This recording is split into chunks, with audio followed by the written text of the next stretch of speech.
നമുക്ക് CUC പൂർത്തീകരിക്കണം സണ്ണി. എന്ത് വില കൊടുത്തു നമുക്കത് ഉണ്ടാക്കണം. അത് നമ്മുടെ പാർട്ടിയുടെ ശക്തമായ ഒരു ആയുധമാണ് എന്ന യാഥാർത്ഥ്യം അനുഭവിക്കുന്നവർ ഇവിടെ ഉണ്ട് എന്ന് എനിക്കറിയാം. എന്നെ വിളിച്ചവരും അതിപ്പോഴും എന്നെ പ്രകീർത്തിക്കുന്നവരും ഈ യോഗത്തിന്റെ അകത്തുണ്ട് എന്നതുകൊണ്ടാണ് ഞാൻ അല്പധൈര്യത്തോടെ ഞാനത് പറയുന്നത്. ബ്ലോക്ക് കോൺഗ്രസ് കമ്മിറ്റി ഭാരവാഹികൾക്ക് 2 ദിവസം നീണ്ടു നിന്ന ഒരു 2 മേഖലാ ക്യാമ്പുകൾ സംഘടിപ്പിച്ചു. തദ്ദേശ തിരഞ്ഞെടുപ്പ് മുന്നൊരുക്കങ്ങളുടെ ഭാഗമായി Rajiv Gandhi institute of development studies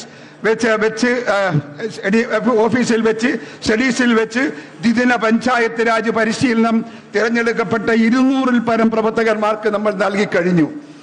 200 പേർക്ക് അവർക്ക് പരിശീലനം കൊടുത്തു കഴിഞ്ഞു. തുടർന്ന് നിയോജക മണ്ഡലം അടിസ്ഥാനത്തിൽ പരിശീലകർക്കുള്ള പരിശീലന പരിപാടി 5 ജില്ലകളിൽ അത് പൂർത്തിയായി. വികസന ശില്പശാലകൾ സംഘടിപ്പിക്കുകയായിരുന്നു അടുത്ത പദ്ധതി.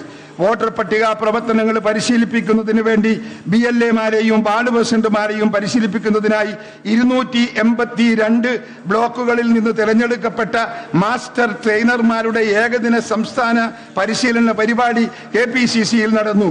ഇതിന്റെ തുടർച്ചയായി കേരളത്തിലെ 282 ബ്ലോക്കുകളിൽ BLA-മാർക്ക് വാർഡ് പ്രസിഡന്റുമാർക്കുള്ള പരിശീലനം മാസ്റ്റർ ട്രെയിനർമാരെ ഉപയോഗിച്ച് നടത്താൻ പോകുകയാണ് നമ്മൾ. എല്ലാ തരത്തിലും സംഘടനയെ ചലിപ്പിക്കാൻ കഴിഞ്ഞതിൽ ഞാൻ അഭിമാനം കൊള്ളുന്നു. ആസന്നമായ തദ്ദേശ നിയമസഭാ തിരഞ്ഞെടുപ്പുകളെ നേരിടാൻ ശക്തമായ കർമ്മ പദ്ധതികൾ തയ്യാറാക്കിയാണ് നാം മുന്നോട്ട് പോകുന്നത്. തദ്ദേശ സ്ഥാപനങ്ങളിലേക്കുള്ള തിരഞ്ഞെടുപ്പ് പ്രവർത്തനങ്ങളുമായി നാം മുന്നോട്ട് പോകുകയായിരുന്നു. 19,000-ഓളം വാർഡ് കമ്മിറ്റികളിൽ പ്രസിഡന്റുമാരെ നിയമിക്കാൻ നമുക്ക് സാധിച്ചു. 19,000 വാർഡ് പ്രസിഡന്റുമാരെ നിയമിക്കാൻ, അവിടെ എല്ലാം ID കാർഡ് കൊടുക്കാൻ കേരള പ്രദേശ് കോൺഗ്രസ് കമ്മിറ്റിക്കും നമ്മുടെ ജില്ലയിലെ ജില്ലാ കമ്മിറ്റികൾക്കും സാധിച്ചു എന്ന് പറയുന്നത് ചരിത്രത്തിൽ ആദ്യമാണെന്ന് നിങ്ങൾ ഓർക്കണം. ഞാൻ കാസർഗോഡ് ഈ പരിപാടിക്ക് പോയപ്പോ നമ്മുടെ കർണാടകയിലെ നമ്മുടെ DK ശിവകുമാർ വന്നിരുന്നു. ആ പരിപാടിയിൽ വന്നുകൂടിയ ജനം കണ്ട് അദ്ദേഹം എന്നെ അഭിനന്ദിച്ചു. അന്ന് നമുക്ക് അവിടെ ഏതാണ്ട് 5000-ലേറെ ആളുകൾ കാസർഗോഡിന്റെ ഭാഗത്ത് നമ്മുടെ പ്രവർത്തകരുണ്ടായി. അവർക്കെല്ലാം കാർഡ് കൊടുക്കാൻ നമുക്ക് സാധിച്ചു എന്ന് പറയുമ്പോൾ ഒരു സംഘടനാ മിഷനറിയുടെ കരുത്ത്, ഒരു ഏകാഗ്രത, ഐക്യം അത് നമ്മുടെ പ്രകടമാക്കിയ തെളിവുകളാണ് എന്ന് പറയാതിരിക്കാൻ നമുക്ക് നിർവാഹമില്ല. തദ്ദേശ സ്ഥാപനങ്ങളിലേക്കുള്ള തിരഞ്ഞെടുപ്പ് പ്രവർത്തനങ്ങളുമായി നാം മുന്നോട്ട് പോകുകയായിരുന്നു. 19,000-ഓളം വാർഡ് കമ്മിറ്റികൾ പ്രസിഡന്റുമാരെ നിയമിക്കാൻ സാധിച്ചു. 9 ജില്ലകളിൽ വാർഡ് പ്രസിഡന്റുമാർക്ക് തിരിച്ചറിയൽ കാർഡ് വിതരണം ചെയ്തു. പുതുതായി രൂപീകരിച്ച വാർഡ് കമ്മിറ്റികളുടെ നേതൃത്വത്തിൽ 13,000-ഓളം ഇടങ്ങളിൽ മഹാത്മാഗാന്ധി കുടുംബ സംഗമം ചിട്ടയായി നടത്തി. വാർഡ് തലം വരെ കുറ്റപത്രവും വികസന രേഖയും എത്തിക്കുകയാണ് ലക്ഷ്യം. BLA-മാരെ എല്ലാ വാർഡുകളിലും നിയമിക്കാൻ കഴിഞ്ഞതിലും നമുക്ക് നേട്ടമുണ്ട്. സെമി കേഡർ സംവിധാനത്തിലേക്ക് പാർട്ടി എത്തിക്കുമെന്നാണ് ഞാൻ ചുമതല ഏറ്റെടുത്തപ്പോൾ പറഞ്ഞത്. ഇക്കഴിഞ്ഞ 4 വർഷത്തെ സംഘടനയുടെ പ്രവർത്തനം പരിശോധിച്ചാൽ അത് ഏറെക്കുറെ സാധ്യമായിട്ടുണ്ട്. ഗുരുതരമായ പരസ്യ പ്രതികരണങ്ങളോ അച്ചടക്ക ലംഘനങ്ങളോ റിപ്പോർട്ട് ചെയ്യപ്പെട്ടിട്ടില്ല. KPCC നിർദ്ദേശിച്ച എല്ലാ പാർട്ടി പരിപാടികളും സമര പരിപാടികളും ചിട്ടയോടെ നടന്നതും സെമി കേഡർ സംവിധാനത്തിന്റെ ഫലമായാണ്. ഞാൻ ചോദിക്കട്ടെ, കോൺഗ്രസിന്റെ അകത്ത് ഗ്രൂപ്പ് കലാപമുണ്ടോ? ഇന്ന് എത്ര കാലമായി കലാപം കൊണ്ട്, ഗ്രൂപ്പ് കലാപം കൊണ്ട് തളർന്നുപോയ ഒരു പാർട്ടിയല്ലേ കോൺഗ്രസ്? ഇന്നെന്തേ ഗ്രൂപ്പ് കലാപം ഇല്ലാത്തത്? ആ ഗ്രൂപ്പ് കലാപം ഇല്ലാതെ പോയത് നമ്മുടെ ഐക്യത്തിന്റെ കരുത്തിന്റെ പുറത്താ. ആ ഐക്യത്തിന് പിന്തുണ നൽകിയവർ നിങ്ങളാ. നിങ്ങളുടെ മുമ്പിൽ ഞാൻ നമിക്കുന്നു എന്ന് ഞാൻ ഓരോ ആളോടും നേരിട്ട് പറയുന്നതിന് തുല്യമായി വാക്ക് നിങ്ങൾ മുകളിലെടുക്കണം. ഓരോ ആളോടും ഞാൻ നേരിട്ട് പറയുന്നതായി നിങ്ങൾ മുകളിലെടുക്കണം. നിങ്ങളുടെ പിന്തുണയാണ്, നിങ്ങളാണ് അതിന്റെ പിന്തുണ, നിങ്ങളാണ് എന്റെ പ്രേരക ശക്തി. ആ പ്രേരക ശക്തിയായ നിങ്ങളോടൊപ്പം ഇനിയും ഞാൻ നിങ്ങളോടൊപ്പം ഉണ്ട്. പ്രസിഡന്റ് സ്ഥാനം ഒഴിഞ്ഞത് എനിക്കൊരു പ്രശ്നമല്ല. ഈ പാർട്ടിയുടെ എല്ലാ പ്രവർത്തനത്തിനും മുമ്പിലും ഞാൻ നിങ്ങളോടൊപ്പം ഉണ്ടാകുമെന്ന് നിങ്ങൾക്ക് ഞാൻ വാക്ക് നൽകാൻ ആഗ്രഹിക്കുകയാണ്. നമുക്ക് തകരണം, നമുക്ക് ജയിക്കണം, നമുക്ക് ഭരിക്കണം. ആ ഭരണരംഗത്ത് കോൺഗ്രസിന്റെ കരുത്ത് കാണിക്കാൻ നമുക്ക് സാധിക്കണം. CPM-നെതിരെയുള്ള പോരാട്ടത്തിന്റെ മുമ്പിൽ നിങ്ങളോടൊപ്പം ഒരു പടക്കുതിര പോലെ ഞാൻ എന്നുമുണ്ട് എന്ന് നിങ്ങൾക്ക് ഞാൻ വാക്ക് നൽകുകയാണ്. സമരപരിപാടികളും സംഘടനാ പരിപാടികളും, ശാസ്ത്രവേദി, പോളി ആന്റി റിസർച്ച് കമ്മിറ്റി, സംസ്കാര സാഹിതി എന്നിവ പുനഃസംഘടിപ്പിച്ച് പുതിയ ചെയർമാൻമാരെ കൊണ്ടുവരാൻ നമുക്ക് സാധിച്ചു. KPPC ആസ്ഥാനത്ത് PT തോമസിന്റെ സ്മരണാർത്ഥം മികച്ചൊരു ലൈബ്രറി സ്ഥാപിക്കാൻ നമുക്ക് കഴിഞ്ഞതിൽ സന്തോഷമുണ്ട്. കോൺഗ്രസിന്റെ ഇതുപോലെ സമര പരിപാടികളും പ്രക്ഷോഭങ്ങളും നടന്ന കാലമില്ല. നിയമസഭ, രാജ്ഭവൻ മാർച്ചുകൾ, കളക്ട്രേറ്റ് മാർച്ചുകൾ, റേഷൻ കടകൾ മാർച്ചുകൾ, മുന്നിൽ പ്രതിഷേധങ്ങളെ എന്നിവ സംബന്ധിച്ച വൈദ്യുതി നിരക്ക് വർധന, കെട്ടിട നികുതി വർധനവ്, വെള്ളക്കരം വർധനവ്, ആരോഗ്യ മേഖലയിലെയും ആഭ്യന്തര വകുപ്പിന്റെയും വീഴ്ചകൾ, തൊഴിലാളി വഞ്ചന, പിൻവാതിൽ നിയമനം, ഇന്ധന വില വർധനവ്, അവശ്യം സാധനങ്ങളുടെ വില വർധനവ്, സർക്കാർ സ്പോൺസേഡ് അഴിമതി, അക്രമം എന്നിവയ്ക്കെതിരെ ജില്ലാ, ബ്ലോക്ക്, മണ്ഡലം തലങ്ങളിൽ ശക്തമായ പ്രക്ഷോഭങ്ങൾ നമ്മൾ കേരളത്തിൽ സംഘടിപ്പിച്ചു കഴിഞ്ഞു. കേന്ദ്ര സംസ്ഥാന സർക്കാരുകളുടെ ജനദ്രോഹ നടപടികൾക്കെതിരെ നിരന്തരമായ സമര പരിപാടികൾ സംഘടിപ്പിച്ചു. ഏതാനും ദിവസം മുമ്പാണ് തിരുവനന്തപുരത്തെ ഇളക്കിമറിച്ച ഭരണഘടനാ സംരക്ഷണ റാലി നമ്മൾ നടത്തിയത്. ഞെട്ടിപ്പോയി ഇവിടുത്തെ പ്രതിപക്ഷം. തിരുവനന്തപുരത്തെ അന്നത്തെ പ്രകടനം ജനങ്ങളെ അമ്പരപ്പിച്ചു. സത്യത്തിൽ ഞാൻ KPCC പ്രസിഡന്റായത് മുതൽ പാർട്ടിയുടെ പരമോന്നതമായ എക്സിക്യൂട്ടീവ് KPCC ഓഫീസിൽ ചേരാനുള്ളതിന് പുറമെ 2-3 ദിവസം രാവും പകലും നീണ്ടു നിൽക്കുന്ന ക്യാമ്പ് എക്സിക്യൂട്ടീവ് ചേരാൻ സാധിച്ചതിൽ എനിക്ക് വലിയ അഭിമാനമുണ്ട്. 2022 കോഴിക്കോട് നവസങ്കല്പ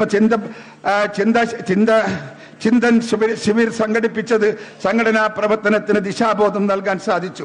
തുടർന്നുള്ള 2 വർഷങ്ങളിലും 3 ദിവസം നീണ്ടു നിൽക്കുന്ന ക്യാമ്പ് എക്സിക്യൂട്ടീവ് വയനാട് നടത്തുവാനും നമുക്ക് നമ്മുടെ മുഴുവൻ നേതാക്കളെ പങ്കെടുപ്പിച്ച് പാർട്ടിയുടെ പ്രവർത്തന പരിപാടികൾക്ക് മാർഗരേഖ ഉണ്ടാക്കാനും സാധിച്ചു എന്നത് നിങ്ങൾക്ക് എല്ലാവർക്കും അറിയാം. അതിൽ നമുക്ക് അഭിമാനിക്കാം. സംഘടനയെ ഒറ്റക്കെട്ടായി മുന്നോട്ട് കൊണ്ടുപോകാനും ക്രിയാത്മകമായ ചർച്ചകളിലൂടെ സംഘടനയെ ശാക്തീകരിക്കാനും ഓരോ വർഷവും നടന്ന ഇത്തരം പരിപാടികളിലൂടെ സാധിച്ചുവെന്ന് എനിക്ക് അഭിമാനത്തോടെ പറയാൻ സാധിക്കും. 2024 ചേർന്ന എക്സിക്യൂട്ടീവ് മിഷൻ 2025 രേഖ അവതരിപ്പിച്ചു എന്ന് മാത്രമല്ല, പാർട്ടിയുടെ സംഘടനാ തന്ത്രം വിശദീകരിക്കുന്ന കലണ്ടർ തയ്യാറാക്കി അത് ഉള്ളുകൊണ്ടുള്ള പ്രവർത്തനങ്ങളാണ് നാം മുന്നോട്ട് കൊണ്ടുപോയത്. മഹാറാലികളും പദയാത്രകളും, വൈക്കം സത്യാഗ്രഹത്തിന്റെ ശതാബ്ദി ആഘോഷം, മഹാത്മാഗാന്ധി കോൺഗ്രസ് അധ്യക്ഷനായതിന്റെ ശതാബ്ദി ആഘോഷം എന്നിവയുടെ ഭാഗമായി 1 വർഷം നീണ്ടു നിൽക്കുന്ന പരിപാടിക്ക് ഞങ്ങൾ രൂപം നൽകി.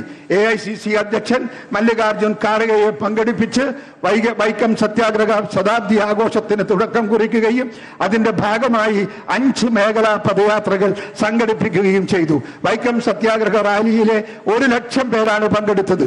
കോൺഗ്രസിന്റെ റാലിയിൽ കോൺഗ്രസിന്റെ ചരിത്രത്തിൽ ഇത്രയും പേർ പങ്കെടുത്ത റാലി സമീപകാലത്ത് ഉണ്ടായിട്ടില്ല എന്ന് മാധ്യമങ്ങൾ പോലും എഴുതിയിട്ടുണ്ട്. ലോക്സഭാ തെരഞ്ഞെടുപ്പുകൾക്ക് മുന്നേയുള്ള പ്രചരണത്തിന് തുടക്കം കുറിച്ച് തൃശൂരിലെ മഹാജനസഭ സംഘടിപ്പിച്ചു. AICC അധ്യക്ഷൻ മല്ലികാർജുൻ ഖാർഗെ ഉദ്ഘാടനം ചെയ്തു. മഹാജനസഭയില് ബൂത്ത് പ്രസിഡന്റുമാർ, വനിതാ വൈസ് പ്രസിഡന്റുമാർ, മണ്ഡലം മുതൽ AICC തലം വരെയുള്ള ഭാരവാഹികൾ, പ്രവർത്തകരുമായ 75,000-ഓളം ആളുകൾ പങ്കെടുത്ത നേതൃത്വ സംഗമം സംഘടിപ്പിച്ചതിലൂടെ താഴെത്തട്ടിൽ സംഘടനയുടെ പ്രവർത്തനങ്ങൾക്ക് നവോന്മേഷം നൽകാൻ നമുക്ക് സാധിച്ചു. 1 ലക്ഷത്തോളം പേരെ അണിനിരത്തി കോഴിക്കോട് കടപ്പുറത്ത് സംഘടിപ്പിച്ച പാലസ്തീൻ ഐക്യദാർഢ്യ റാലി കോൺഗ്രസിന്റെ ന്യൂനപക്ഷങ്ങളോടുള്ള എക്കാലത്തെയും നിലപാട് വീണ്ടും പ്രതിഫലിപ്പിക്കാൻ കഴിഞ്ഞുവെന്ന് മാത്രമല്ല, ഈ വിഷയത്തിൽ CPM പുലർത്തിയ ഇരട്ടത്താപ്പ് തുറന്നു കാട്ടാനും നമുക്ക് സാധിച്ചു. അതോടൊപ്പം രാഹുൽ ഗാന്ധിയെ അയോഗ്യനാക്കിയ BJPയുടെ പ്രതികാര രാഷ്ട്രീയത്തിനെതിരെ വയനാട് 10,000 അണിനിരത്തി റാലി നടത്തി. ഏക സിവിൽ കോഡ് വിഷയത്തിലും 1,00,000-ലധികം പേർ പങ്കെടുത്ത റാലി. സമരാഗ്നി ജാഥയുടെ ഭാഗമായി 22 മെഗാ റാലി. വണ്ടിപ്പെരിയാറിൽ പീഡിപ്പിച്ച കൊലപ്പെടുത്തിയ 6 വയസ്സുകാരിയുടെ കുടുംബത്തിന് നീതിയും പ്രതിക്ക് ശിക്ഷയും ഉറപ്പാക്കണമെന്നാവശ്യപ്പെട്ടുകൊണ്ട് മകളെ മാപ്പ് എന്ന പേരിൽ 5000 വനിതകളെ പങ്കെടുപ്പിച്ച ജനകീയ കൂട്ടായ്മ. സാമ്പത്തികമായി വലിയ പ്രതിസന്ധി നിറഞ്ഞ കാലഘട്ടത്തിലാണ് ഞാൻ KPCC പ്രസിഡന്റായി ചുമതലയേൽക്കുന്നത്.